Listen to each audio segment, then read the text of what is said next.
அனைவருக்கும் வணக்கங்க. Welcome to புஷ்பாவின் சமையல். எல்லோரும் எப்படி நல்லா இருக்கீங்களா? பச்சை பட்டாணி வச்சு உப்புமா செய்ய போகிறேங்க. டேஸ்ட்டாகவும் வித்தியாசமாகவும் இருக்கும். வாங்க எப்படி செய்யணும்னு பார்க்கலாம். நான் செய்கிற மாதிரி நீங்களும் செய்து சாப்பிட்டு பாருங்கள். பிடிச்சிருந்தா நம்ம சேனலை சப்போர்ட் பண்ணுங்கள். 1 கப்பு பச்சை பட்டாணி, இதே அளவு 1 கப்பு ரவை எடுத்திருக்கேன். 1 வெங்காயம் பெரிய வெங்காயமாக எடுத்து இதுமாரி நீல வாக்கில் கட் பண்ணிக்கலாம். இஞ்சி 1 துண்டு பொடியாக இதுமாரி கட் பண்ணி வச்சுருக்கேன். 3 பச்சை மிளகாய், 2 கருவேப்பிலை, 1 ஸ்பூன் கடலைப்பருப்பு, 1/4 ஸ்பூன் ஜீரகம் எடுத்திருக்கேன். இந்த பட்டாணி உப்புமாவுக்கு நெய் எடுத்துக்கலாம், இல்லைன்னா எண்ணெய் கூட. ரவை வறுக்கிறதுக்கு மட்டும் நெய் எடுத்துக்க போகிறேங்க. ஸ்டவ் பற்ற வச்சு கடாய் வச்சுக்கலாங்க. 1 ஸ்பூன் நெய் ஊற்றிக்கிறேன்.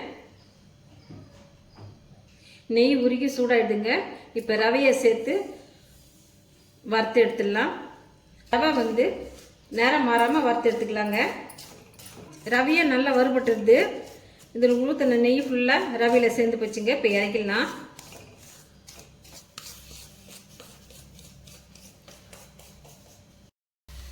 கடாய் வச்சு எண்ணெய் ஊற்றி எண்ணெய் சூடான பிறகு கடுகு போட்டேன்.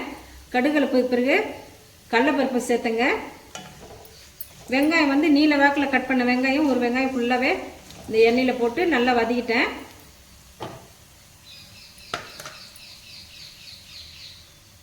கால் ஸ்பூன் ஜீரகம் போட்டுக்கிறேன். கருவேப்பிலை, பச்சை மிளகாயும் சேர்த்துக்கிறேன்.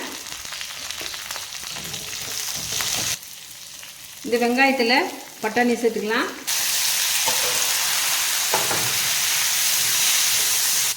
இந்த பட்டாணியில் மஞ்சள் பொடி 1/4 ஸ்பூன் போட்டுக்கிறேன். இந்த பட்டாணி உப்புமாக்கு தேவையான அளவு சால்ட் போட்டுக்கலாம். 1 கப்பு பட்டாணிக்கு 2.5 கப்பு தண்ணி ஊற்றிக்கலாங்க.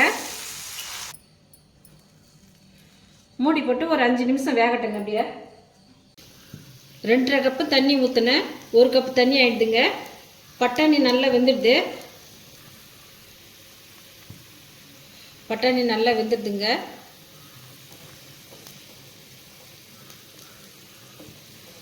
இந்த பட்டாணியில் வறுத்து வச்சுக்க ரவையை சேர்த்துக்கலாம். உப்புமா ரெடி ஆகிடுங்க. கடைசியாக 2 புதினா போட்டுக்கிறேன். வித்தியாசமான பட்டாணி உப்புமா ரெடி ஆகிடுதுங்க. டேஸ்ட்டு சூப்பராக இருக்குங்க. நீ வீட்டில் செய்து சாப்பிட்டு பாருங்கள். இந்த ரெசிபி உங்களுக்கு பிடிச்சிருந்தா நம்ம சேனலை சப்போர்ட் பண்ணுங்கள், லைக் பண்ணுங்கள், ஷேர் பண்ணுங்கள், கமெண்ட் பண்ணுங்கள், சப்ஸ்கிரைப் பண்ணுங்கள். மறக்காமல் பக்கத்தில் இருக்க பெல் பட்டனை கிளிக் பண்ணிவிடுங்க. தேங்க்யூ.